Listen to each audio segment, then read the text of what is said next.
Penonton, senang sekali kita bisa bertemu kembali dalam acara Tadarus Ramadan. Kali ini kita akan berkesempatan untuk ngobrol dengan salah seorang deklarator dari Pergerakan Indonesia untuk Semua yang sekaligus adalah seorang intelektual NU. Namanya Ahmad Sahal. Halo, Mas. Halo, Bang Ade. Kita kali ini akan bicara tentang seringkali masyarakat tuh bertanya-tanya, ya. Apakah memang benar bahwa kita sebagai umat Islam atau umat Islam itu perlu meneladani apa yang dilakukan, diucapkan, tindakan, sikap dari Nabi Muhammad sekitar 14 abad yang lalu. Ada semacam sikap bersama, ya, kolektif yang mengatakan bahwa oke, kalau Anda ingin menjadi seorang muslim yang baik, tiru saja apa yang dilakukan oleh Nabi Muhammad di masa hidupnya dulu. Nah, kira-kira itu pengantarnya nih, Mas Ahmad Sahal. Nah, dalam pandangan Anda, benar nggak sikap semacam itu? Jadi kalau Anda adalah seorang muslim yang baik, adalah seorang muslim yang meniru total Nabi Muhammad. Bahwa seorang muslim yang baik itu harus meniru Nabi, mengikuti, menjadikan Nabi sebagai teladan, itu iya. Ittiba'un Nabi lah istilahnya tuh. Itu iya. Nah, cuma persoalannya kan mengikuti Nabi itu seperti apa? Meneladani Nabi itu seperti apa? Apakah copy paste kehidupan Nabi abad 7 seperti yang zaman dulu kemudian kita tampilkan sekarang atau bagaimana? Nah, yang harus diingat Bang Ade, Nabi itu punya dua elemen, punya dua kategori ya. Dalam Quran dinyatakan bahwa Nabi Muhammad itu adalah manusia biasa yang mendapatkan wahyu. Innama ana basyarum mithlukum yuha ilayya. Sesungguhnya aku adalah manusia biasa seperti kalian yang diberi wahyu. Jadi manusia biasa dan diberi wahyu. Nah, dalam kaitannya sebagai posisi Nabi sebagai manusia biasa itu, Nabi itu pernah salah dan mengakui bahwa orang lain itu lebih tahu dari beliau, gitu. Beliau atau dia. Ya. Jadi Nabi pernah salah. Itu harus diingat, itu menarik itu. Ada kasusnya, ada satu insiden Nabi satu kali jalan-jalan di Madinah ini, kemudian ada sekelompok sahabat yang lagi menanam pohon kurma, lagi melakukan penyerbukan. Kemudian Nabi bertanya, lagi ngapain gitu, kira-kira gitu. Kami lagi menyerbuk kurma, menyerbuk pohon kurma. Kata Nabi, nggak usah dilakukan itu, biarin aja. Nah, ini sahabat meneladani Nabi dong, ngikuti Nabi. Ikutlah nasihat Nabi. Ternyata beberapa saat kemudian pohon kurmanya jelek gitu. Jadi tidak menghasilkan kurma yang bagus. Terus suatu ketika Nabi jalan lagi ke situ, terus ini kenapa? Apa yang terjadi dengan kurma kalian? Lah, kami kan ngikuti saran Anda. Kami ngikuti saran jenengan Nabi untuk supaya jangan diserbuk. Terus kata Nabi, kalian lebih tahu tentang urusan dunia kalian. Antum a'lamu bi umuri dunyakum. Kalian lebih tahu tentang urusan kehidupan dunia kalian. Itu satu kasus. Jadi diakui oleh Nabi Muhammad. Iya. Jadi bahwa Nabi mengakui bahwa dia tidak lantas lebih tahu dalam soal kehidupan dunia. Yang kedua, bahwa dia bisa salah. Jadi Nabi mengaku salah. Yang kedua, kasus Perang Badar nih, Bang Ade. Perang Badar itu berarti awal abad 2 ya? 2 Masehi ya? 2 Hijriah. 2 Hijriah. Nabi lagi ngatur strategi, terus ini perang Nabi Muhammad dan Islam melawan kafir Quraisy. Kelompok Quraisy ya. Nabi punya strategi, pasukannya ditaruh di dekat sumur. Terus ada seorang sahabat nanya, Nabi, ini dari Allah, ini wahyu, atau pendapat Anda?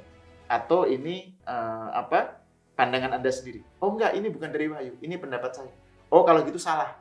Strateginya harus begini, jangan ditaruh di situ. Dan Nabi mengikuti saran itu, gitu ya. Dan ternyata pasukan Islam menang saat itu kan. Nah, dari dua insiden itu kita bisa melihat bahwa Nabi bisa salah dan mengikuti Nabi itu tidak lantas mengiyakan, mengikuti semua harfiah ya perilaku Nabi, tetapi hanya terbatas kepada ibadah. ritual gitu. Jadi ada di divisi, ada dua pembedaan nih Bang Ade. Ada soal ibadah, soal sholat, bagaimana sholat, soal bagaimana puasa. Itu kan kita nggak mungkin ngarang ya, nggak boleh ngarang. Gitu. Kita harus ngikutin Nabi gitu ya. Nah, tapi ada juga soal kehidupan yang jauh lebih luas. Oke. Soal kehidupan ini dicontohkan tadi soal kurma, pohon kurma. Yang kedua soal strategi perang. Strategi perang itu kan politik macam-macam ya. Ini yang dipentingkan adalah soal-soal kemaslahatan ya. Kemaslahatan, jadi public welfare, soal bagaimana, dan soal sains. Jadi soal sains berarti Nabi mengakui diserahkan kepada umat. Gitu. Jadi kalau bisa kita simpulkan nih, kalau dengan kasus itu, sebenarnya umat Nabi zaman sekarang dalam soal kehidupan nih, itu lebih berperadaban dibanding umat Nabi zaman dulu, gitu loh. Karena kita sudah mengalami perkembangan, peningkatan pengetahuan. Betul, dan itu artinya kalau kita ngikuti Nabi bukan berarti dalam soal di luar ritual ya, di luar soal tadi cara sholat, cara haji dan seterusnya, itu ngikutinya itu bukan berarti terus mengcopy paste kehidupan abad 7 yang bayangin itu pramodernnya berapa jauh itu kan. Sekarang sudah begitu maju. Mengikuti Nabi itu bukan berarti kembali ke masa 7 Masehi gitu loh. Tetapi ya kita pakai istilahnya Bang Ade itu akal sehat, memakai rasionalitas gitu. Sorry tadi supaya tegas nih ya, supaya jelas. Jadi yang diikuti ibadah ritual. Iya, saja. Ibadah ritual dan soal-soal yang menjadi doktrin teologi lah ya. Teologi misalnya bahwa Allah itu esa. Tauhid itu kita memang itu ajaran Nabi. Ajaran Nabi. Terus kemudian bahwa Nabi Muhammad itu Nabi terakhir. Pengakuan bahwa beliau adalah Nabi terakhir. Itu kita tahunya dari Nabi. Tapi itu kan akhir zaman. Itu bukan meniru kan? Bukan, itu pengetahuan pengetahuan akidah lah ya. Itu memang kita nggak bisa ngarang gitu loh. Itu terutama tiga hal itu. Percaya Tuhan itu esa, kemudian Nabi Muhammad Nabi terakhir, dan bahwa ada hari pembalasan. Itu selalu disebut dalam Quran kan, makana yang soal iman pada hari akhir, pada Allah, pada Rasul dan hari akhir. Gitu. Soal kehidupan, soal ritual, soal bagaimana cara meneladani yang tindakan, perbuatan dan lain-lain, ya tadi dibagi aja. Ada yang sifatnya itu harus ngikuti plek, copy paste, yaitu soal ritual. Dan itu sangat terbatas kan? Ya ritual itu berapa sih dimensinya? Ada yang sifatnya kehidupan. Nah, itu yang justru dipasrahkan kepada wisdom dan inovasi, sains yang sederhana, cara berpakaian. Cara berpakaian. Jadi bukan berarti kalau kita ngikuti Nabi itu terus harus ngikuti pakaiannya Nabi zaman dulu gitu loh. Ngikuti boleh aja, tapi bukan berarti bahwa itu adalah cara terbaik untuk ngikuti Nabi. Bahkan Kiai Haji Mustafa Bisri, Gusmus, dia bilang bahwa Nabi itu, ini soal cara berpakaian ya. Fakta bahwa Nabi itu pakai sorban dan jubah, itu bukan berarti bahwa itu pakaian khas kenabian. Karena zaman itu semua orang Arab pakai begitu sampai sekarang. Jadi, Abu Jahal juga ya? Abu Jahal, Abu Lahab, semua pakai sorban dan jubah kan. Gusmus bilang, itu kita bisa membacanya sebagai bukti bahwa Nabi menghargai tradisinya. Jadi kata Gusmus, lah kalau tradisi kita orang Jawa, dia kan berbicara di dalam jamaah pengajian Jawa ya. Kalau pakai batik ya jangan-jangan ngikuti Nabi itu adalah pakai batik.